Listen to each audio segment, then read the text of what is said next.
Hello friends, मैं हूं जगदीप राव और मेरे YouTube channel Rao study group पे आपका स्वागत है। तो दोस्तों, आज हम देखेंगे राजस्थान में किसान आंदोलन। राजस्थान में किसान आंदोलन जो कि आपकी 10th क्लास की बुक सोशल साइंस के अंतर्गत है, चैप्टर नंबर 3 में। तो आज हम देखेंगे राजस्थान में किसान आंदोलन कहाँ कहाँ हुए और उनके प्रमुख कारण क्या थे। तो हम देखते हैं, देखो यहाँ पे आपके सिलेबस या आपकी बुक में ये 5 आंदोलन दिए गए हैं। एक नंबर है बिजोलिया किसान आंदोलन जो कि भीलवाड़ा में हुआ। सीकर किसान आंदोलन, बेंगू किसान आंदोलन ये हुआ चित्तौड़गढ़ के आसपास। और फिर था बरड़ किसान आंदोलन जो कि बूंदी में। और नीमूचाणा किसान आंदोलन ये हुआ अलवर में। और अब देखते हैं इनके प्रमुख कारण क्या थे। देखो, वैसे तो हम देखें तो इनके प्रमुख कारण थे लाग बाग, यानी सामंतों द्वारा या अंग्रेजी सरकार द्वारा जो अत्यधिक या उच्च स्तर पर जो कर की दरें लगाई जा रही थी, भूमि कर लगाए जा रहे थे, और सामंतों द्वारा अप्रत्याशित करों में वृद्धि की जा रही थी, जो बेगार ली जा रही थी, वही इनके किसान आंदोलन के प्रमुख कारण थे। लेकिन अब हम यहाँ पे देखेंगे 5 कारण है। इनमें एक है अंग्रेजों के प्रभाव में आकर शासकों ने, यहाँ के सामंतों व शासकों ने अपनी प्रजा की ओर पर्याप्त ध्यान देना छोड़ दिया था और शासकों व जागीरदारों ने स्वयं का अस्तित्व ब्रिटिश सत्ता पर आधारित समझ दिया था कि शासक व जमींदार किसानों के प्रति उत्तरदायी न होकर ये ब्रिटिश सत्ता की और उत्तरदायी हो गए। इसलिए शासकों की निर्भरता जागीरदारों पर व जागीरदारों की निर्भरता कृषकों पर समाप्त होती चली गई। कि शासक सोचते थे कि जागीरदार कर वसूल करेंगे और जागीरदार सोचते थे कि कृषक हमें कर देंगे, लेकिन ऐसा नहीं हुआ और कुछ समय पश्चात विद्रोह व आंदोलन की भावना उत्पन्न हुई। नेक्स्ट देखते हैं, राजस्व अधिक वसूलने के साथ साथ ही कृषकों से ली जाने वाली बेगारों व लागों में अप्रत्याशित वृद्धि। अचानक इतनी उच्च वृद्धि कर दी गई जिसकी किसानों को आसान नहीं थी और जिससे भी ये किसान आंदोलन भड़क उठे और कई राज्यों में इन लागों की संख्या 300 से अधिक थी, अर्थात 300 से अधिक कर इन किसानों पर लगाए जाते थे। साथ ही साथ इनसे बेगार भी ली जाती थी, अर्थात बिना किसी आमदनी के इनसे कार्य करवाया जाता था। तो देखो इनका कितना शोषण हो रहा है, तो आंदोलन तो स्वाभाविक है, होंगे ही।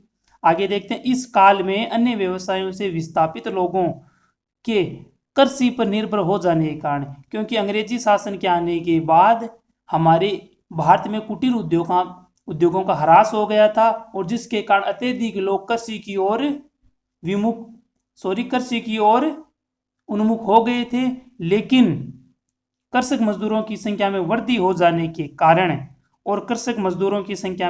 जाने के कारण जागीरदारों के रुख में अत्यधिक कठोरता आई, क्योंकि जागीरदारों ने इन मजदूरों से बेगार करवाना शुरू कर दिया और इन पर अत्यधिक लाग बाग लगा दिए गए, जिससे इन मजदूरों और इन किसानों का शोषण होने लगा और आंदोलन का प्रादुर्भाव हुआ। आगे देखते हैं, कृषि उत्पादित मूल्यों में गिरावट व इजाफा दोनों स्थितियों ही किसानों के लिए लाभकारी नहीं थी, क्योंकि अगर कृषि के उत्पादित मूल्यों में गिरावट होगी तो किसानों की आमदनी कम होगी, जिससे इन्हें कर तो देना होगा लेकिन ये अपना भरण पोषण नहीं कर पाएंगे। और साथ ही साथ अगर इन कृषि उत्पादों में इजाफा होगा, इनके मूल्यों में इजाफा होगा, तो फिर भी इनकी स्थिति में कोई लाभ नहीं होगा, क्योंकि यहाँ के जमींदार लगान जिन्स के रूप में वसूल करते थे, अर्थात जैसे जैसे इजाफा अधिक होगा वो कर भी अधिक वसूला जाएगा। तो किसान तो दोनों तरह से पिस रहा था और इन्हें दिन प्रतिदिन हानियां या इनका शोषण ही होता जा रहा था। नेक्स्ट देखते हैं, अंग्रेजी प्रशासन व्यवस्थाओं को अपनाने के फलस्वरूप सामंतों का कृषकों के प्रति उदार व पेतक नजरिया बदल गया। इन सामंतों ने अंग्रेजी प्रशासन की व्यवस्था को अपना लिया, जिसके कारण ये किसानों के प्रति उदार प्रवृत्ति के नहीं रहे। ये इनसे कठोरता से व्यवहार करते थे और अत्यधिक उच्च मात्रा में इनसे लगान वसूल करते थे, इनसे बेगार लेते थे और इनका पैतृक नजरिया भी बदल गया। जो इनके इन सामंतों के जो पूर्वज थे वह इनसे उदार प्रवृत्ति से पेश आते थे और इनसे अगर अकाल पड़ जाता था तो उनसे लगान या करों में छूट कर देते। लेकिन इन तात्कालिक सामंतों ने ऐसा नहीं किया और किसानों के प्रति कठोरता से व्यवहार किया। आगे देखते हैं बिजोलिया किसान आंदोलन क्यों हुआ, उसके क्या कारण थे, उसकी क्या पृष्ठभूमि थी, आओ देखते हैं। ये रहा आपका बिजोलिया किसान आंदोलन जो कि भीलवाड़ा के आसपास हुआ और इसका काल था 1897 से 1941 तक। यह बहुत ही लंबे समय तक चला और यह भारत का पहला सुसंगठित किसान आंदोलन था। और इसकी शुरुआत कहाँ से हुई? लाग बागों व बेगारों में अत्यधिक मात्रा में वृद्धि के कारण। तो देखो 1894 ईस्वी में बिजोलिया के राव राजा या राव गोविंद दास की मृत्यु के बाद नए सामंत बने या नए जागीरदार आए कृष्ण सिंह हैं, जिन्होंने यानी कि गोविंद दास तक यहाँ पर स्थिति सामान्य थी, कोई आंदोलन की भावना नहीं थी, सभी आराम से रह रहे थे। लेकिन नए जागीरदार कृष्ण सिंह के आने के बाद यहाँ की स्थिति पूर्णतः बदल गई, लोगों की सोच में बदलाव हुआ क्योंकि इन्होंने 84 प्रकार की लाग बाग इन किसानों पर थोप दी थी। 84 प्रकार के कर इन पर लगा दिए गए थे। इससे किसानों से लगभग जो वे किसान उत्पादित करते थे और उनसे जो उन्हें लाभ होता था उसका 87% भाग तो यह जागीरदार ही ले जाता था कर के रूप में, और साथ ही साथ 87% भाग कर के रूप में लेता था और साथ ही साथ इनसे बेगार भी करवाता था।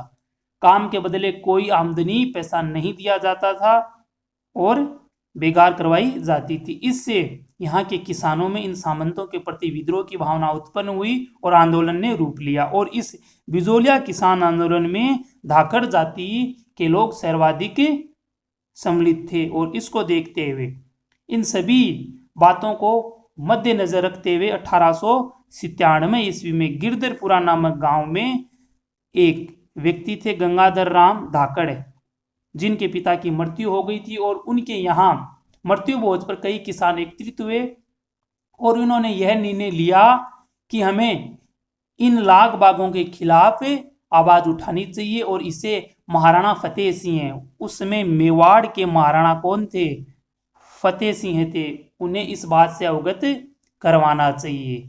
और फिर उन्होंने लागत और बेगार संबंधी शिकायतों की जांच के लिए क्या किया? महाराणा ने लागत और बेगार संबंधी शिकायतों की जांच के लिए सहायक राजस्व अधिकारी हामिद हुसैन की नियुक्ति की और एक समिति बनाई। और हामिद हुसैन ने महकमा खास में ये रिपोर्ट दर्ज की कि हाँ, बिजोलिया जागीर में ऐसी बात है, यहाँ पे लाग बाग अत्यधिक मात्रा में है, यहाँ से बेगार करवाई जाती है। लेकिन महाराणा ने इस रिपोर्ट पर कोई ध्यान नहीं दिया।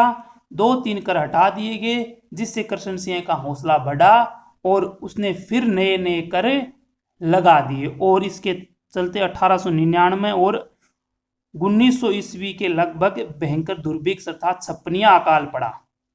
छप्पनिया अकाल 1899 से 1900 ईस्वी के मध्य काल में छप्पनिया अकाल पड़ा और यहाँ की स्थिति और भी अत्यधिक दयनीय हो गई क्योंकि लाग बाग अधिक थी, यहाँ से बेगार करवाई जाती थी और किसानों के पास खाने के लिए कुछ नहीं था। और जिसके चलते साथ ही साथ इस छप्पनिया अकाल के चलते 1903 ईस्वी में राव कृष्ण सिंह ने चौरी कर लगा दिया, 1 कर और लगा दिया। पहले से 84 कर थे और फिर 1 कर और लगा दिया। इस चौरी कर के तहत ये होता था कि जागीर के हर एक प्रत्येक व्यक्ति को अपनी लड़की के विवाह पर 5 रुपये जागीर के कोष में देने पड़ते थे। यानी कि कोई भी किसान या व्यक्ति अपनी बेटी का विवाह करता तो उसे 5 रुपये कर के रूप में देना होता था। और इस संवरी कर के लगने के बाद किसानों ने इसका बहुत बड़ी मात्रा में विरोध किया और किसानों ने 2 वर्ष तक किसी भी अपने परिवार में किसी भी लड़की का विवाह नहीं किया और सरकार के विरुद्ध विद्रोह किया। और किसानों ने विरोध में संवरी कर किसानों के इस विरोध के कारण कृष्ण सिंह ने संवरी कर को हटा दिया, साथ ही साथ फसल में ठिकाने का हिस्सा 2/5 कर दिया, अर्थात जो वह पहले से लेते थे उससे कम कर दिया, 2/5 भाग लेना तय किया। और कूता करने वाले अहलकारों अर्थात जो फसलें खड़ी होती थी उनका अनुमान लगाकर उन पर कर लगाया जाता था, उन्हें अहलकार कहा जाता था। और ये अहलकार जब भी किसी खेत में जाते तो अपने साथ 20 आदमी को ले जाते और उनका खर्चा भी उस किसान को देना पड़ता।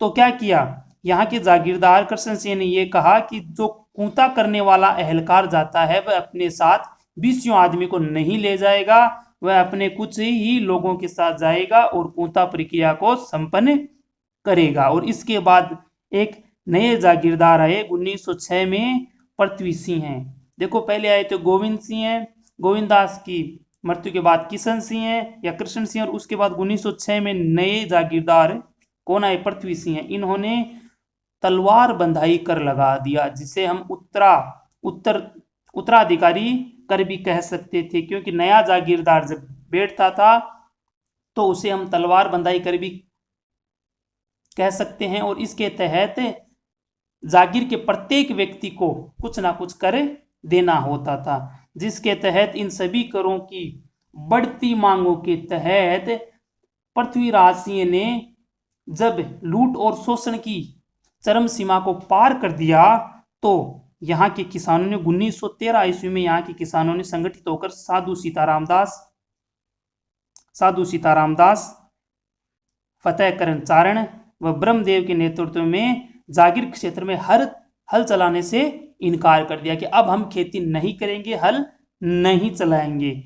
लेकिन इसके विरोध में जागीरदार पृथ्वी सिंह ने क्या किया, इन पर बहुत सारे अत्याचार किए, इन पर इतने अत्याचार किए कि इन अत्याचारों से आतंकित होकर फतेहकरण व ब्रह्मदेव ने बिजोलिया छोड़ दिया।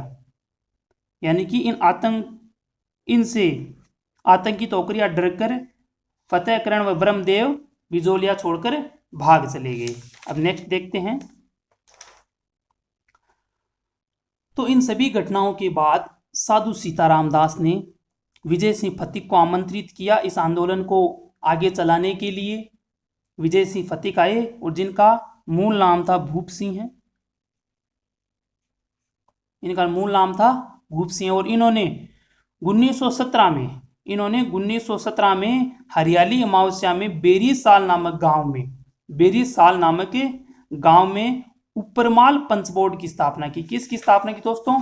उपरमाल पंच बोर्ड की। और जिसके तहत इन्होंने अनेक कार्य किए। 1917 में हरियाली अमावस्या के दिन बेरीसाल नामक गांव में उपरमाल पंच बोर्ड की स्थापना की। और इन्हीं सभी कार्यों के चलते इस आंदोलन की प्रशंसा बाल गंगाधर तिलक ने भी की। अपने अंग्रेजी पत्र मराठा में इन्होंने बिजोलिया किसान आंदोलन के बारे में एक संपादकीय लेख लिखा और साथ ही साथ यहाँ के महाराणा फतेह सिंह को पत्र लिखकर ये बात कही। और ये आप याद रखना, ये कोटेशन है एक, जो कि आप एग्जाम में जाएं और किसी भी अगर इससे संबंधित कोई क्वेश्चन आता है और उसमें अगर इसे इस तरीके से इन्वर्टेड कोमा में कोट करके लिखते हैं तो इसका अच्छा इफेक्ट रहता है। तो देखते हैं। साथ ही साथ महाराणा फतेह सिंह को एक पत्र लिखा और जिसमें लिखा था, मेवाड़ के राजवंशों ने स्वतंत्रता के लिए बहुत बलिदान किए हैं और आप स्वयं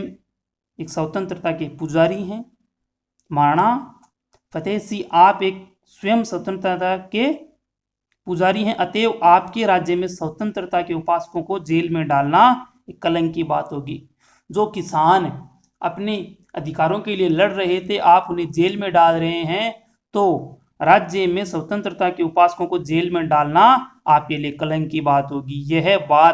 यह पत्र लिखकर किसने भेजा था? बाल गंगाधर तिलक ने फतेह सिंह को भेजा था। और यहाँ के लोगों में यहाँ के किसानों में जागृति पैदा करने के लिए, अपने अधिकारों से संबंधित सभी जागृति पैदा करने के लिए माणिक्यलाल वर्मा ने पंचड़ा नामक गीत लिखे और बिजोलिया किसानों में जागृति पैदा की। और साथ ही साथ प्रज्ञा चक्षु भंवरलाल श्रवणकार ने भी अपनी कविताओं से गांव गांव जाकर इन किसानों में जागृति की अलख जगाई।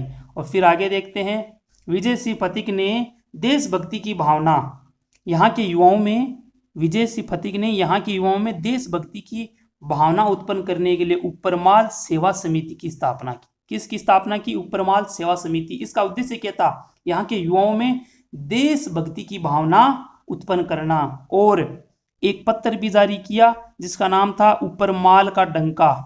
पंचायत का एक पत्र जारी किया, उपरमाल का एक डंका नामक एक पत्र भी जारी किया। और इस बिजोलिया किसान आंदोलन को पूरे देश भर में प्रसिद्ध करने के लिए एक पत्रिका आपके सामने आती है, प्रताप, जिसके लिए विजय सिंह फतीक ने कानपुर के गणेश विद्यार्थी को चांदी की राखी भेजी, जिसे गणेश विद्यार्थी ने क्या किया? स्वीकार कर लिया और अपने पत्र या अपने अखबार में इस बिजोलिया किसान आंदोलन को प्रसिद्ध किया और पूरे देश भर में इसकी बातें फैलाई और इसे देशव्यापी आंदोलन बना दिया। और आगे देखते हैं, मुंशी प्रेमचंद के उपन्यास रंगभूमि में भी मेवाड़ के जन आंदोलनों का जो चित्रण मिलता है वह बिजोलिया किसान आंदोलन का ही एक प्रतिबिंब है। मुंशी प्रेमचंद के उपन्यास रंगभूमि में जो मेवाड़ के जन आंदोलनों का चित्रण हमें मिलता है वह किसका प्रतिबिंब है? बिजोलिया किसान आंदोलन का ही प्रतिबिंब। और आप यहाँ पे एक याद रखना कि आपको एग्जाम में ये बात पूछ सकता है कि बिजोलिया किसान आंदोलन को देशव्यापी बनाने के लिए किस पत्रिका का महत्वपूर्ण योगदान था? तो ये था प्रताप, जो कि गणेश विद्यार्थी द्वारा कानपुर से निकाली जाती थी। लेकिन आपके इस चैप्टर से एक बड़ा क्वेश्चन नहीं आएगा, लेकिन ये छोटे छोटे फैक्ट्स अगर आप बड़े क्वेश्चन में इंक्लूड करते हैं तो आपका उत्तर प्रभावी रहेगा। ओके, आगे देखते हैं। तो यहाँ की सरकार ने इन किसानों की शिकायतों से या इन किसानों की समस्याओं को सुलझाने के लिए एक समिति का निर्माण किया। उदयपुर राज्य सरकार ने या मेवाड़ राज्य सरकार ने अप्रैल 1919 में मांडलगढ़ के हाकिम बिंदुलाल भट्टाचार्य की अध्यक्षता में एक समिति बनाई और जिसके द्वारा यहाँ के किसानों की समस्याओं का समाधान करना चाहा, लेकिन यह सफल नहीं हो पाया क्योंकि यहाँ के महाराणा द्वारा इसके मध्य हस्तक्षेप किया गया और इसके उद्देश्यों को पूरा नहीं कर पाए। और फिर बिजोलिया किसान आंदोलन को शांत करने के लिए राजस्थान के तात्कालिक agent to governor general AGG Robert Holland ने की अध्यक्षता में एक उच्च स्तरीय समिति बनाई गई, जिसने फरवरी 1922 में यहाँ के किसानों की 35 लागतों को माफ कर दिया। बिजोलिया किसान आंदोलन को शांत करने के लिए राजस्थान के agent to governor general Robert Holland ने की अध्यक्षता में एक उच्च स्तरीय समिति बनाई और जिसके चलते फरवरी 1922 में यहाँ के किसानों की 35 लागतों को माफ कर दिया गया। लेकिन यहाँ के महाराणा ने यह समझौता अपनी कुटिलता के साथ स्थायी नहीं होने दिया और इन लागतों को माफ नहीं करने दिया और इसके चलते इस आंदोलन ने देशव्यापी रूप ले लिया और 1927 तक आते आते यहाँ की उच्च दरों के कारण यहाँ के किसानों ने विजय सिंह फतीक से सुझाव लेकर अपनी माल भूमि छोड़ दी, अर्थात अपनी स्वयं की भूमियां छोड़ दी। लेकिन यह निर्णय विजय सिंह फतीक और यहाँ के किसानों दोनों के लिए गलत साबित हुआ क्योंकि यहाँ के जागीरदार ने अन्य किसानों को इन जमीनों को बेच दिया और उनसे कर वसूल करने लगे और इसी के चलते ये जो सभी बातें हुई, अपनी माल भूमि छोड़ना, ये सभी आरोप किस पे लगा दिए गए? विजय सिंह फतीक पे लगा दिए गए और इन्हीं आरोपों के चलते विजय सिंह फतीक को इस आंदोलन से अलग होना पड़ा। और आगे इस आंदोलन का नेतृत्व किसने किया? माणिक्यलाल वर्मा। ये वही माणिक्यलाल वर्मा है जिन्होंने बिजोलिया किसानों में जागृति पैदा करने के लिए पंचड़ा गीत लिखे थे। और अंततः यह आंदोलन 1941 तक चलता रहा। और यह आगे चलकर एक सफल आंदोलन रहा। तो यह एक सफल आंदोलन था क्योंकि यहाँ के किसानों को सभी लाग बागों से मुक्ति मिल चुकी थी और इन्हें अपनी माल भूमियां भी वापस मिल चुकी थी और यह 1941 में आते आते समाप्त हो गया। तो आज हमने देखा दोस्तों बिजोलिया किसान आंदोलन। इसमें मैं मुख्य भूमिका किसकी थी? विजय सिंह पथिक की। मुख्य भूमिका किसकी थी? विजय सिंह पथिक की। इन्होंने उपरमाल सेवा समिति की स्थापना की। किस लिए की? देशभक्ति की, युवाओं में देशभक्ति की भावना के लिए। इस आंदोलन को देशव्यापी किसने बनाया? गणेश विद्यार्थी ने अपनी पत्रिका प्रताप के द्वारा बनाया। और इसका उल्लेख हमें कहाँ मिलता है? मुंशी प्रेमचंद के उपन्यास रंगभूमि में मिलता है। और माणिक्यलाल वर्मा ने पंचड़ा नामक गीत लिखा और उस समय मेवाड़ के महाराणा कौन थे? वे थे फतेह सिंह हैं। और बाल गंगाधर ने अपने अंग्रेजी पत्र मराठा में भी इसका उल्लेख किया। और जब साधु सीताराम दास ने विजय सिंह पथिक को आमंत्रित किया था तो उसके साथ ही उन्होंने हरियाली अमावस्या को बेरी साल नामक गांव में उपरमाल पंच बोर्ड की स्थापना की थी। तो आज हमने बिजोलिया किसान आंदोलन देखा। अगर ये वीडियो आपको पसंद आया तो वीडियो को लाइक करें और चैनल को सब्सक्राइब करें। Okay friends, thank you.